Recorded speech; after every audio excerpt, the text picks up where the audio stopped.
Terima kasih rekan-rekan media yang sudah memenuhi undangan kami. Pertama-tama kami hari ini datang ke Reskrim Polda Metro Jaya menindaklanjuti apa yang kemarin sudah disampaikan melalui media berupa rekomendasi gelar perkara khusus, yakni dalam salah satu statement dari Direktur Kriminal Umum Polda Metro Jaya bahwa rekomendasi dari bagian pengawas penyidikan Polda Metro Jaya dalam gelar perkara khusus adalah menindaklanjuti proses penyidikan. Artinya penyidikan dilanjutkan dan dalam konteks itulah kami datang kemari.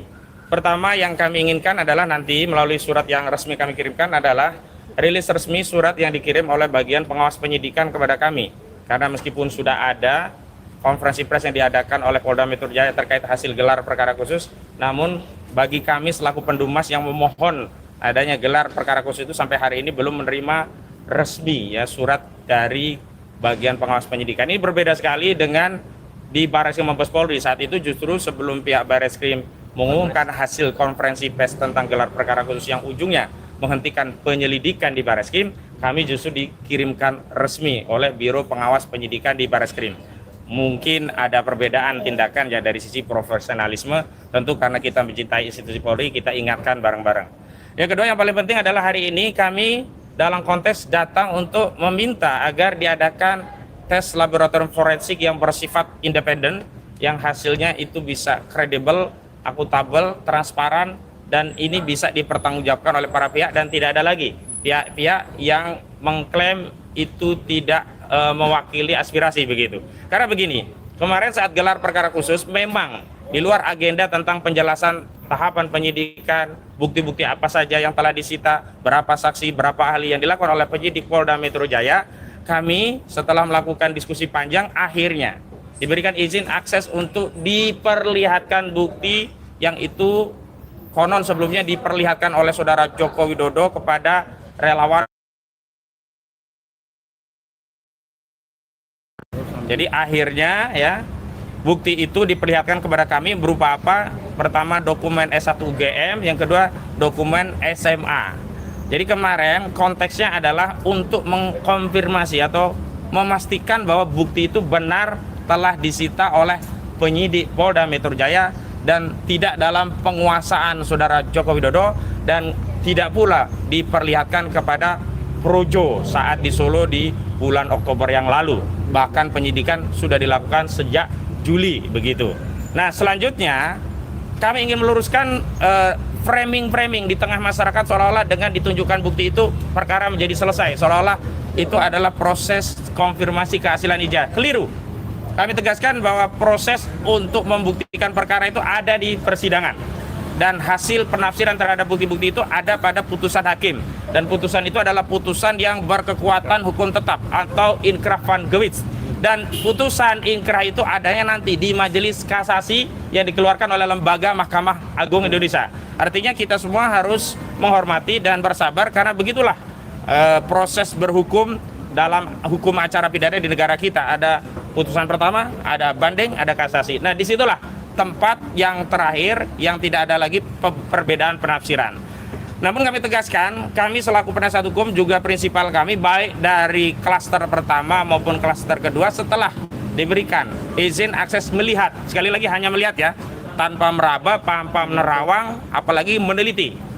Kami justru makin yakin bahwa ijazah tersebut bermasalah, atau mengutip apa yang disampaikan oleh klien kami Pak Roy Suryo, ijazah tersebut 99,9% palsu. Nanti ada penjelasan rinciannya. Kenapa demikian? Karena ternyata ijazah itu yang pertama dari sisi fisiknya yang bisa kita indera tidak jauh tidak beda dengan apa yang sudah beredar dan disaksikan oleh masyarakat. Yakni ijazah dengan foto seorang laki-laki berkacamata dengan kumis tipis yang seluruh rakyat Indonesia kami yakini juga sama pendapatnya dengan kami, itu bukan foto Joko Widodo. Dan itu ditegaskan oleh Rustam Effendi ketika melihat langsung saudara Rustam Effendi menyatakan kepada penyidik, Pak Polisi, kalau ini bukan foto Jokowi, palsu. Itu kata Rustam Effendi. Nah nanti ada penjelasannya, tapi kayaknya Rustam Effendi terlambat ini. Dan selanjutnya, apa urgensinya kami mengajukan gelar permohonan uji independen lapor. Jadi begini, anomali-anomali dalam tugas-tugas dan fungsi kepolisian itu menjadi catatan kita bersama. Bukan berarti anomali ini kita jadikan generalisasi bahwa seluruh pekerjaan penyidik itu seperti yang anomali tadi. Tetapi kita ingin tegaskan bahwa setiap anomali, bentuk kasih sayang kita, rasa cinta kita pada institusi kepolisian, kita harus koreksi. Jadi keliru ya, kalau kita mengoreksi institusi kepolisian, memberi masukan itu bukan karena tidak percaya, apalagi membenci. Tapi kita ingin institusi kepolisian bekerja secara profesional, melayani semua pihak, bersikap adil, transparan, tindakannya kredibel, dan tentu saja akuntabel, begitu. Apa yang menjadi rujukan? Bahwa akhir-akhir ini dalam satu dasawarsa atau setidaknya dalam 2 periode kepemimpinan Saudara Joko Widodo, atau lebih spesifik saat Polri ini dipimpin oleh Listio Sigit Prabowo, sebelumnya oleh Tito Karnavian, itu banyak sekali anomali. Di antaranya apa? Kasus-kasus yang ternyata versi kepolisian itu bermasalah. Kasus Vina Cirebon, kasus Kopi Sianida, kasus KM50. Dan yang paling penting adalah rujukan kami adalah kasus pembunuhan seorang anggota kepolisian berpangkat brigadir, yakni Brigadir Joshua Huta Barat, yang ditembak mati oleh Barada Eliezer Budiang Tumewu atas perintah seorang Kadif Propam Mabes Polri, yakni Irjen Pol Verdi Sambo. Kita ketahui peristiwa itu awalnya dinarasikan oleh Kepala Bagian Penerangan Umum saat itu Brigjen Muhammad Ramadan dari Mabes Polri. Itu peristiwanya adalah tembak-menembak, dan sudah ada hasil forensik dari internal kepolisian melalui dokter di internal kepolisian, melalui proses autopsi di internal kepolisian. Hasilnya adalah itu tembakan dari peristiwa tembak-menembak. Tetapi apa? Setelah dilakukan pengujian secara komprehensif dengan pendekatan crime scientific investigation, ternyata setelah dilakukan forensik ulang oleh kedokteran Universitas Indonesia, hasilnya berbeda.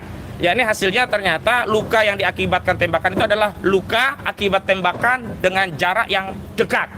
Dan setelah itu baru terungkap pengakuan Barada Eliezer Budiang Tumewu yang mengaku bahwa dirinya tidak melakukan tembak-menembak seperti yang dinarasikan oleh institusi kepolisian melalui Kepala Bagian Penerangan Umum institusi kepolisian, tetapi dia diperintah oleh Saudara Verdi Sambo untuk menembak mati Brigadir Joshua Huta Barat. Nah, setelah dilakukan penyidikan ulang, kasusnya berubah jadi kasus pembunuhan berencana. Karena itu kami melihat bahwa hasil forensik dari Bareskrim saja tidak cukup. Kenapa? Karena anomali yang terjadi pada kasus Baradae itu juga mungkin bahkan potensial terjadi di kasus ijazah palsu. Asumsinya sederhana. Untuk kasus penghilangan nyawa saja, institusi kepolisian berani melakukan pembohongan kepada publik melalui narasi lab 4 yang dikeluarkan oleh kedokteran forensik dari kepolisian yang hasilnya ternyata bohong, yang kemudian banyak yang terlibat dan kena sanksi kode etik, apalagi hanya untuk urusan ijazah. Karena itu untuk menghilangkan praduga, ada intervensi kekuasaan atau intervensi apapun, dan agar kelak hasilnya itu kredibel, akuntabel, diakui para pihak, maka kami telah menyiapkan surat. Suratnya tadi mana? Ada. Ya, telah menyiapkan surat yang isinya surat tadi permintaan untuk melakukan apa yang kami sebut sebagai uji lab 4 independen. Dan di mana atau siapa yang kemudian kami usulkan, setidaknya ada 2 institusi yang kami usulkan bisa melakukan uji lab independen ini. Yang pertama Badan, ya ini suratnya ya, nanti akan kami kirimkan, tolong dipegang Gafur. Jadi yang pertama adalah BRIN, Badan Riset dan Inovasi Nasional. Yang kedua Laboratorium Forensik Universitas Indonesia. 2 pilihan ini bisa diambil oleh penyidik siapa yang akan ditetapkan sebagai institusi untuk melakukan uji lab yang sifatnya independen. Lalu ada yang bertanya tentang apa dasar hukumnya, hukum acaranya. Memang benar di dalam KUHP tidak diatur adanya uji lab 4 yang sifatnya independen. Sebagaimana dahulu tidak diatur bagaimana kepolisian melakukan uji ulang lab 4 berkaitan dengan otopsi ijazah Brigadir Joshua Huta Barat. Artinya ini pembunuhan ya. Artinya 2 kasus ini bisa menjadi kasus Brigadir Joshua Huta Barat bisa jadi referensi. Ternyata ada preseden sepanjang kepolisian ada kebijakan untuk melakukan itu dimungkinkan karena segala tindakan dalam proses penyidikan itu semuanya ada pada wewenang penyidik, yakni institusi kepolisian. Yang kedua, yang belum lama juga terjadi di kasus ijazah palsu ini, yakni tindakan polisi yang pada akhirnya membuka segel barang bukti, mengeluarkan barang bukti dan memperlihatkannya kepada tersangka dan penasihat hukumnya, itu juga tidak diatur dalam KUHP. bahkan bisa dikatakan bertentangan dengan KUHP, terutama ketentuan pasal 39 junto pasal 44 ayat 1 KUHP, yang itu sebelumnya juga sudah disampaikan kepada penyidik tentang kerisauannya, kegalauannya, apakah akan dibuka, diperlihatkan atau tidak. Tetapi setelah ada kesepakatan dan atas arahan ya saran dari Ombudsman, penyidik akhirnya mengambil kebijakan untuk menunjukkan barang bukti meskipun tidak diatur dalam KUHP. Nah, karena itu dalam konteks ya tes laboratorium forensik independen ini kebutuhannya hanya satu saja, tinggal kebijakan dari kepolisian apakah akan bersikap bijak dengan menyerap aspirasi masyarakat yang hari ini juga ragu-ragu, bahkan makin yakin ijazah itu palsu. Karena apa? Setelah diketahui bahwa fotonya sama dengan yang ada di tengah masyarakat, yang masyarakat meyakini mustahil itu foto Joko Widodo. Mengutip apa yang disampaikan oleh Rustam Effendi ya, itu bibir bukan bibir Jokowi, itu mata bukan mata Jokowi, itu alis bukan alis Jokowi, bahkan kumis tipis itu mustahil milik Joko Widodo begitu.